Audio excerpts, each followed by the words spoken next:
লাইভটি দেখুন এবং দেখতে থাকুন যে ডুমুরিয়া উপজেলার যুব দলের নেতৃবৃন্দ জামাত ইসলামীতে যোগদান করেছেন। এমন একটি দৃশ্য আমরা আপনাদেরকে দেখিয়ে দিচ্ছি দর্শক।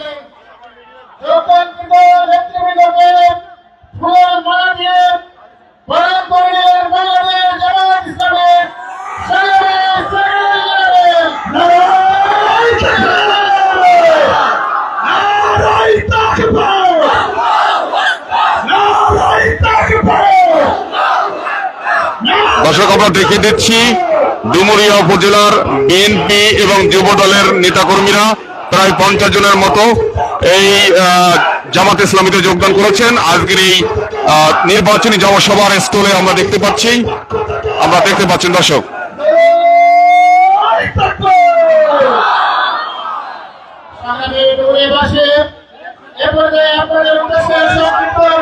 আমরা দেখে দিচ্ছি দর্শক ডুমুরিয়া উপজেলার নির্বাচনী জনসমাবেশে আমরা দেখতে পাচ্ছি জনসমুদ্রে পরিণত হয়েছে। এখানে হাজার হাজার নারী পুরুষ সমবেত হয়েছেন এবং সেখানে আজকে আমরা জানি যে আল্লামা মামুনুল হক যোগদান করবেন।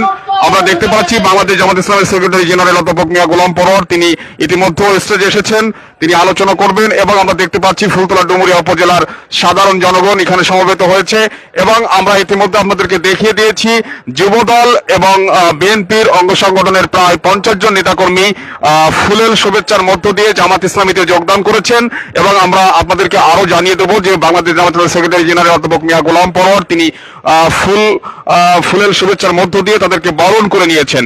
এমনটি আমরা আপনাদেরকে দেখিয়ে দিচ্ছি।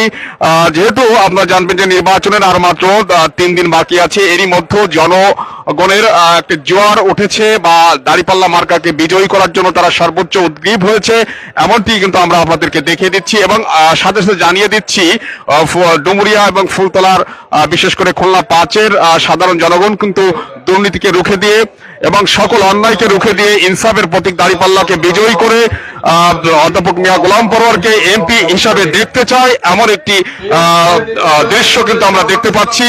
এমন একটি অবস্থান কিন্তু এখন ফুলতলা ডুমুরিয়ার মানুষ নিয়েছেন, এমন একটি বিষয় আপনাদেরকে আমরা পরিষ্কারভাবে দেখিয়ে দিচ্ছি বা জানিয়েছি দর্শক। এবং তারা বিশেষ করে আরেকটি বিষয় এখানে ক্লিয়ার করে দিতে চাই, ফুলতলা ডুমুরিয়া 5-এর সাধারণ মানুষ কিন্তু এবার দাঁড়িপাল্লা মার্কায় ভোট দিয়ে সাধারণ জনগণ দাঁড়িপাল্লাকে বিজয়ী করে অধ্যাপক মিয়া গোলাম পরোয়ারকে এমপি হিসেবে দেখতে চায়, এই শপথ তারা গ্রহণ করেছে দর্শক। আমরা আপনাদেরকে বাকি লাইভে সকল তথ্য জানিয়ে দেওয়ার চেষ্টা করবো। আপনারা আমাদের সাথেই থাকবেন, দৈনিক জনসংলাপের সাথে থাকবেন দর্শক।